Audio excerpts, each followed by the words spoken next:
Before we begin, I'm happy to announce the release of my newest book, Conscious Conduit, A Dowser's Guide to the Business of Ascension.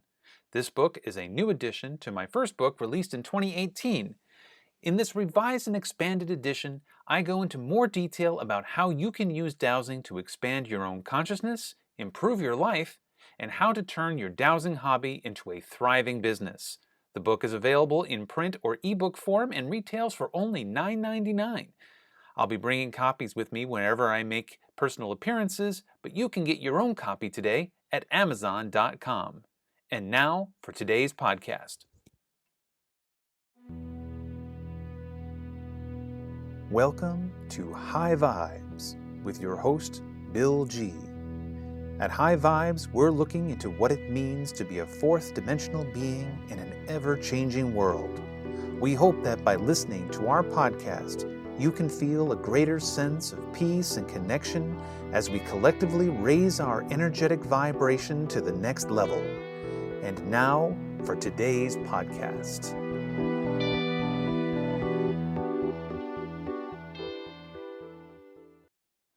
Hello and welcome to High Vibes. I'm your host, Bill G, and today's special guest is Jim Readey. Jim is a Kripalu certified yoga teacher, an I Rest Yoga Nidra teacher, a holistic health instructor, and yoga teacher mentor, as well as a Thai massage practitioner and mindful improv comedy instructor.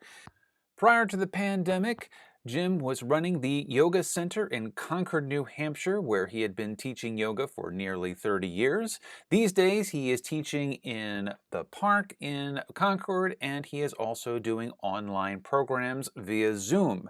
Jim's practice blends the physical benefits of yoga with its power to awaken compassion, self-awareness, and self-love. In his classes, students discover how to relax deeply, develop physical strength and flexibility, release tension, and find serenity of mind, body, and spirit. So, Jim, welcome to the show. Let's just go. Before we get into, I want to really talk about the mindful improv because I've heard you talking about this before, and I've been just wanting to really sink my teeth into that because I'm an old theater geek myself. All through high school and college, I just love doing improv, and I've never really thought about it as a means of therapy before, or a means to face one's shadow, or to release trauma, or to release that sort of thing. So I really want to get into that. Before we do that, let's just give the audience an idea of who you are and where you came from and what your story is. Super. So, all right. So back in the 90s, you were an attorney, and you clerked for David Souter. So that's pretty impressive. So. Yeah. What prompted you to go from lawyering to yoga? I was burning out and didn't realize it from being an attorney for about 10 years of my life. And I wanted to be a lawyer originally because I wanted to empower people. That was something I wrote on every one of my law school applications. And I wanted to help folks understand how the systems work in our country. And I did not know how they worked. So I needed to go to law school to at least get a foundational learning and how the major systems in our country work. After a while, though, without consciously realizing it, a part of me was feeling not empowered myself. That money and property ownership and the things that I dealt with as a lawyer, I started to realize were not the real power, or at least the power that I was lacking. And I was not self-aware. I always thought of myself as self-aware, but I wasn't living in the present. My mind was working so much to anticipate things and going over the things I did in the past and trying to improve them. In any case, I was burning out without realizing it. And at some point, I just couldn't, it was almost, I've heard other people say this, it was almost like I couldn't move my legs or my feet forward to keep going in the direction I was going. There was something in my gut, in my core, that was saying, you've got to pivot or you've got to slow down and make a change. And I didn't know what that change was going to be. But anyways, that's the beginning of an answer. Like something intuitive was talking to me, and maybe for the first time in my adult life, listened to it. I was able to hear it and actually responded in a way that was in alignment with what I was hearing. I've heard it said from people who are going through depression and that sort of thing, that going through life is like walking through knee deep in muddy water, where it's hard to move forward or motivate oneself to move forward because you get so tired because it feels like everything's pushing against you, that you have no forward momentum. Is that kind of like what you're describing here? It was almost exactly what it felt like. I would take away the water part. It just felt like really thick mud. It was very, very, what's the word? Is it viscous?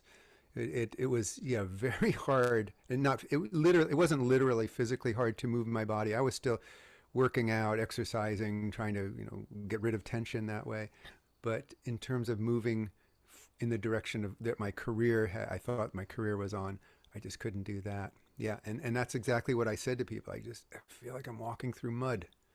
Yeah. We just before the show, we also discovered that we had a shared experience of the Kripalu Yoga Center. Used to love going to the Kripalu. In fact, we still get their magazine, and we just love their programs. And they just got just a wonderful place just to go. Now, was your discovery of Kripalu kind of when you were going through this transformation? Yeah, it was about a month or two after I left my last job in the legal profession. A fellow that This is so many connections that are going through my head now. This fellow, he was about 10 years older than I was. I knew him because we were both on the food co-op's board of directors. I think I may have recruited him, or at least no, I met him there, and I recruited him to join a men's group that I was in. It's somewhere along these lines, in 1993. I was at his office, and he pulled out this Kripalu magazine, which you've just mentioned, and he said, "I think you're ready for this." And I looked at it, and there was a woman on the cover, probably looking very beautiful and beatific, and sitting next to a lake, and the sunrise was coming up. It was just a really beautiful setting. And it was, for those who don't know anything about Kripalu, it's a retreat center in Lenox, Massachusetts, the largest yoga retreat center in the country, as far as I know. And I had seen things like that while I was a lawyer and as a law student. And in the back of my mind, I would always hear a voice say, "Yeah, in some other lifetime, you might do something like that." But the idea of going on a retreat was so foreign to me. But he was right. Within a month or two, I was booked for an R&R program there, and I went down there, and it really shifted the course of my life. I learned about the inner child, not intellectually. I learned experientially about the inner child through a 90-minute workshop, and I've been speaking with and listening to my inner child ever since, for the last, what is it, almost 30 years. And I didn't tell you this, but the first time I ever tried improv was at Kripalu. Oh, really? Yeah, it was during an R&R offering during the afternoon, and I was there with my partner, and we decided to go do it. We were assisting another program, but we checked it out. And she's an artist by trade, and she had a fun time with it, a very easy time with it. And I was terrible.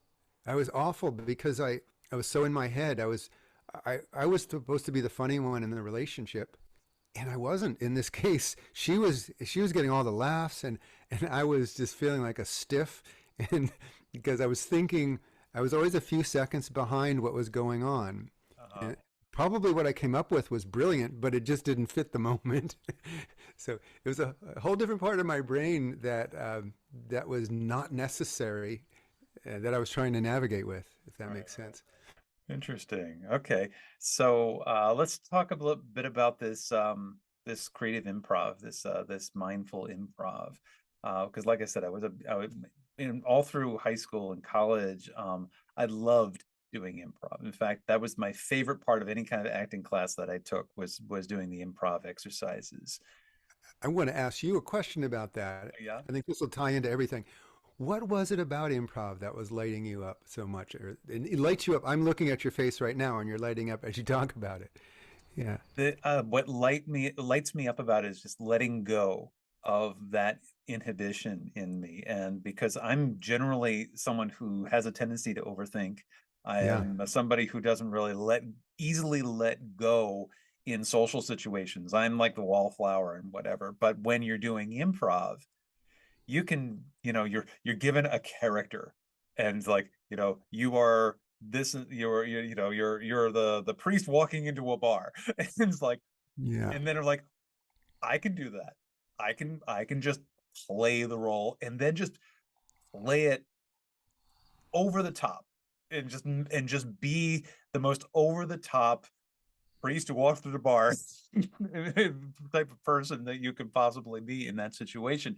And then you're playing off the other people, and in improv they call it the yes and. So Mm. I say yes to whatever that person has just brought to the scene, and then you add something more to it, and you add more and more and more, and that's what makes it funny or dramatic or whatever, however you want to do that.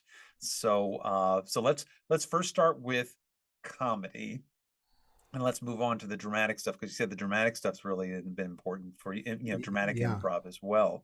So how do you use comedic improv as a device for healing? Well, I'm going to start by picking up on something you just said. And what I was interpreting from your response is that it was very liberating for you in some ways. Yes, absolutely.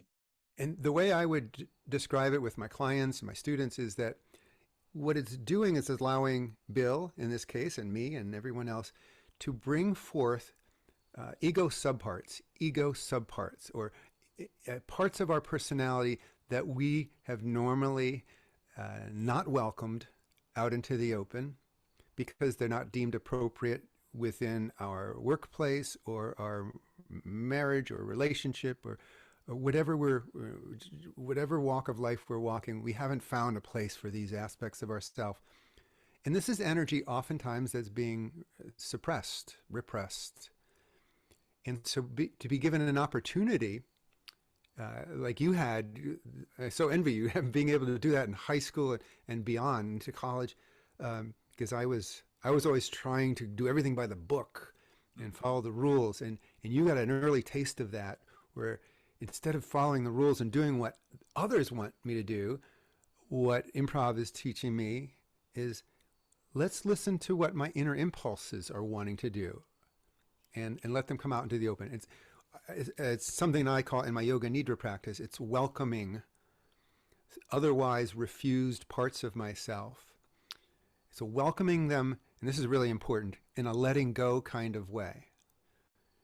And to use improv terminology, which you'll fully understand, is that when the scene's over, it's over. It's not been recorded usually, and you can talk about it maybe later with your friends, but you move on to the next game or the next scene, Right. and you let it go. So that thing that you welcomed out into the open, it's not because you want to live in that character, that over the top character that you mentioned, Mm-hmm. but it's just you want to give those parts of yourself, my parts of myself, a chance to breathe so that energy can flow. And that's the liberating part about it, is that, and by letting those pieces out, you can face them. You can, like, if you're playing a character who is particularly mean, or somebody who is being overly critical and whatever, there's a wounded part of you that comes out. And that's something else I notice in improv as well, is that your inner wounding can come out in a character. Because I remember distinctly when I was doing an improv exercise in college, and I had to play somebody who was a parent who was hypercritical of their child. And all of the horrible things that my parents said to me came out in that scene. Yeah. And the person on the other side was like looking at me with my eyes like, holy crap. I've had a few of those moments on stage too, Yeah. where, yeah, we can really impact our scene partner as you experienced there because of the authenticity Mhm. with which you were playing. You didn't just in your head conjure up what would a mean parent do. I'm going to suggest that you were channeling one or both of your parents uh, in certain circumstances of their life when they were interacting with you. I'm guessing, correct me if I'm wrong, that it was relatively easy for you to go there. Oh I, yeah. because it was all there, right? It was all in your cellular memory. And that goes back to what I was saying is that we want to bring that stuff out into the open because it is here. Some people might think, oh, you shouldn't play mean characters because it might make you meaner. But in this case, no, it's the other way around. It's already inside of us. And we want to bring it out into the open. And when we do that, I don't want to speak for you, but I think we can learn things like, you know, my parents did seem mean at the time when they did this and this and this. And if I were a parent, I wouldn't do it that way. On the other hand, I do understand more about where they were coming from because they were angry and they were feeling stressed out about this or that. In other words, we start to get a fuller picture of people when we inhabit them, if that makes sense. Some people love to play villains. They're fun to play. And I think one of the reasons people love to play those is because those are the parts of ourselves that we haven't allowed ourselves to inhabit. And they're part of our animal nature to be what our ego mind might call mean when we're trying to repress it, but it's really what would we call it? It's just vital energy. We need to be ferocious or fierce to survive in the animal kingdom. And I'm not talking about human beings in our civilized society right now, but just as animals, which we are, in our DNA is the need to be fierce at times, strong-willed, stubborn, to move instinctively quickly, to be physically violent. Yeah. Most animals, or to run away, to adrenalize. Let's just put it that way. Yeah. So we get to bring all that stuff out into the open and So let it flow. so Go. when you do a scene, you set up a scene with the people in your class, and you say it's a comedic scene or a dramatic scene. It really doesn't matter, I guess.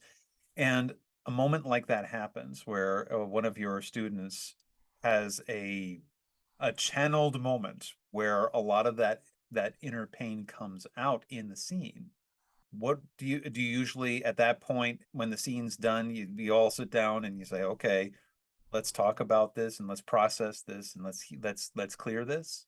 Yes. One of the ways that I started to distinguish the style of improv that I was teaching from what we might just call ordinary improv comedy was that I was making space after every scene, every game for people to share, just as I would in any yoga workshop that I lead or conscious communication workshop or many other workshops that I've led.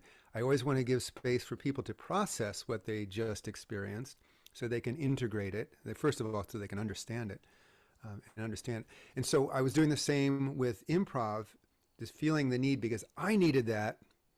I needed that first time that I tried Kripalu's version of improv.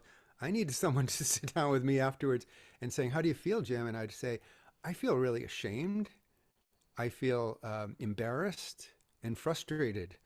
I needed to say that, but I didn't have anybody to say that to. So anyway, yes, to answer your question, yes, we would take time when someone connects with something that is authentic and moving and always make the space for that. And then I started to notice that that's the part of the improv that I really loved. I noticed its potential for healing and growth. And so that's what caught my attention about dramatic improv is I started learning that and started realizing it's even more adaptable to doing healing and growth work because now what I can do and have done with students is intentionally go into those areas to invite people to be on the lookout for making their characters very authentic, based on things very vulnerable, I should say as well. Vulnerable and authentic. Just give them those general guidelines and say, see if you can find something vulnerable about this character. And so, of course, they have to go into their real history, their internal emotional psychohistory. And that makes the scene so much more powerful in the sense that the person working with you might have gotten shocked, but if they knew it was coming, they could play their version of a victim or what they felt like as a small child when they were berated or treated in a way that was harsh, and purge some of that, if you will. And that can make a really powerful interaction back and forth when both players are on board. Yeah, I remember also the other part of that scene was we switched roles. Ah, Afterwards, we awesome. switched roles, whereas they played the critical parent, and then I played the child, and I played it oppositionally defiant. And Yeah, so, here they were being they were channeling some critical part that they were getting from their parent, and then because I was never an oppositionally defiant child. I was the most yeah. obedient child you could ever No, imagine. But when push came to shove, there was an inner part of me that really, really, really wanted to rebel and just, yeah. turn that around. And in that improv moment, again, I was able to express that. And again, the my poor partner at the end of the Uh, scene was like, what the heck? It was my turn to be mean. kudos to whoever came up with that idea, whether it was your teacher or you or your partner, to switch roles. I would take that now. If I were in that class and I was in the role of teacher, I would say, let's do it a third and a fourth time now, too. So I'm going to ask Bill to play his parent as a nice parent, as a kind, the opposite of that mean version. And then I'm going to ask Bill to play that go along to get along child, perhaps maybe play the child that you really were, Right. so that we're getting you to play the opposites. And I don't know if in your all of your trainings, all of your wonderful credentials that I've only heard a little bit about, if you have something the equivalent of perfectly paired opposites, the magic of welcoming perfectly paired opposites. Because in so doing, we're really welcoming the whole. And it's only really source that can welcome everything. And so we're really stepping into source when we're able to do that. So that's what I'm doing in the dramatic improv that I'm teaching, is having students start to switch roles, and then we'll do the scene again. And I ask, how would you want to see that done differently? How would you want we make one person the center of attention. So if it was your scene and you're saying, I'm going to play my parents this time, then I would ask Bill, how would you like to play it this next time? And how do you want your child to respond to you? Yeah. I love that you had, I don't know if you stumbled into it, you might say. It doesn't sound like it was by design, but you tripped into something that I think is inherent in improv. It's this capacity to heal us Yes. from our past. Viola Spolin, maybe you've heard of her. She's considered the originator of modern improv in the world, but she was based in Chicago and then I think LA. Anyways, back in the 30s, she created something to help children who were having trouble. They had learning disabilities of some sort, and so she was trying to give them an alternative way to learn. And she started creating something, and they started learning really well, and their parents started noticing, and for whatever reason, she started teaching their parents, and then that evolved into, oh, we'll call this improv. And someone borrowed it, and they started making it all about comedy. Mm-hmm.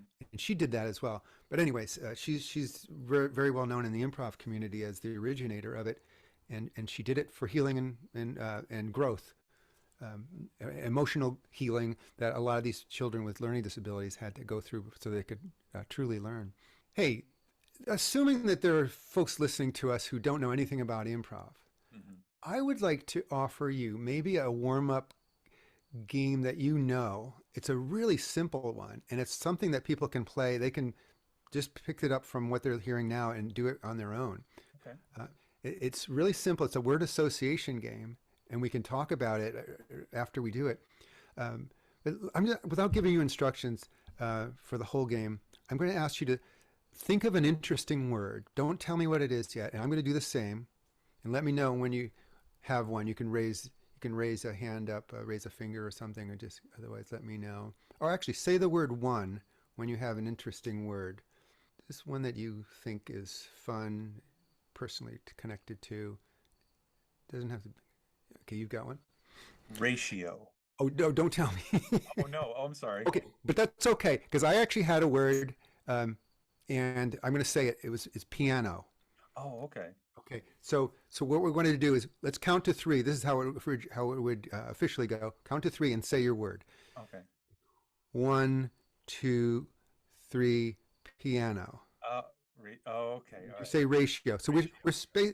because of the Zoom lag, we're not going to hear it at the same time, right? Right. But theoretically, we said those words. Now, what do those two words connect to in your brain? Don't say this out loud. Don't tell me. But tell me when you just say one, when you have a word that ratio and piano connects to for you.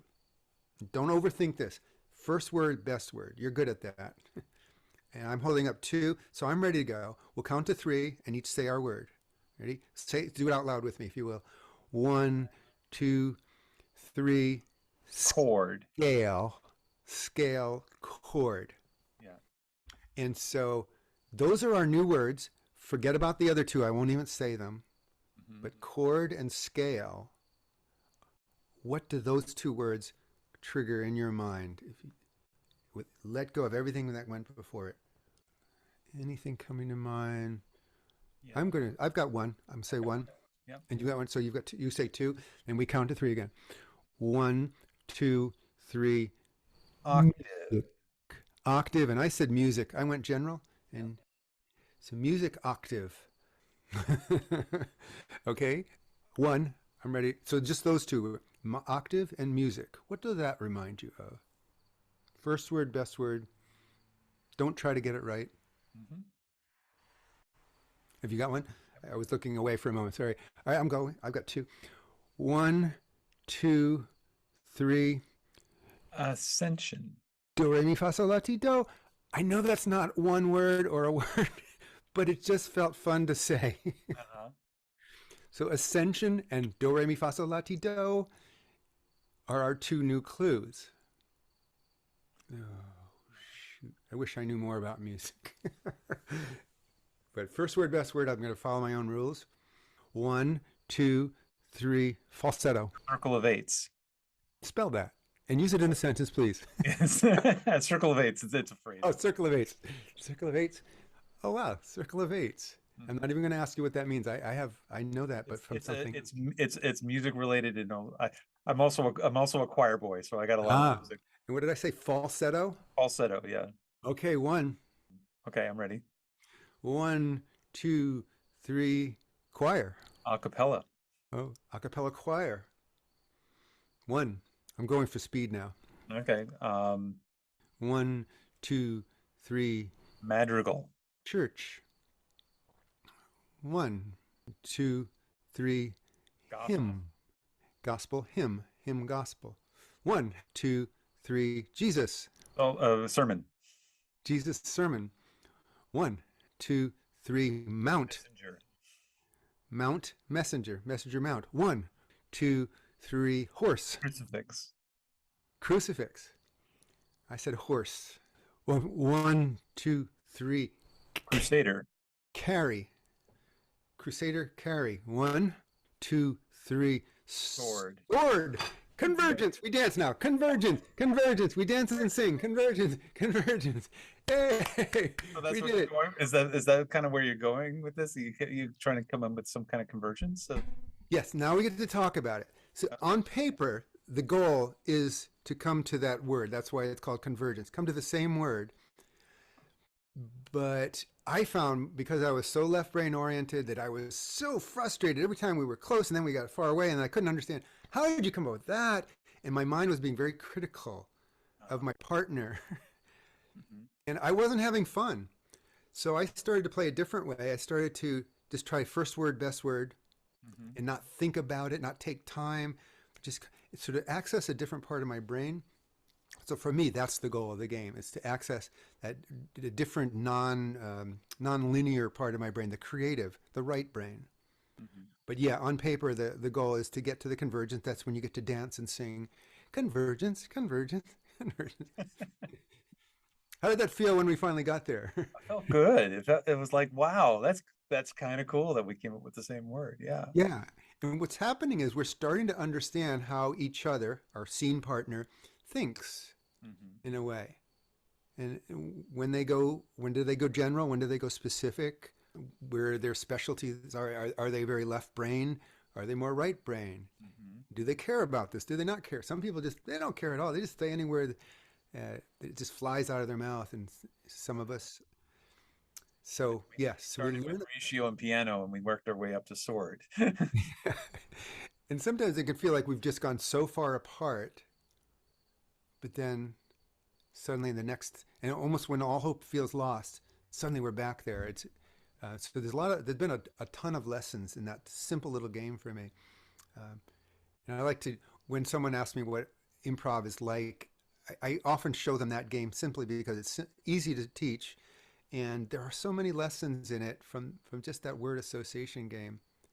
And also you get to not only see what's going on in your partner's mind or how they think, but also you get a better idea of how you're thinking, where your thinking is. Yes, yes, yes. For example, there was one time there where we had messenger mount. Yeah. We were obviously on a religious theme, the New Testament theme, Yep. and I remembered I wanted to stay true to the rules, which are let go of everything that went before it. So if I just heard in a vacuum, I tried to erase what the religious part, and if I just heard mount and messenger and nothing else, where would my mind go? Oh, sounds like a guy getting on his horse because he's going to go deliver a message somewhere. Right. So that's where I came up with messenger. So yeah, it's a practice in non-attachment to whatever has gone beyond before. Even though And then after you my said horse, my mind went to a crusader.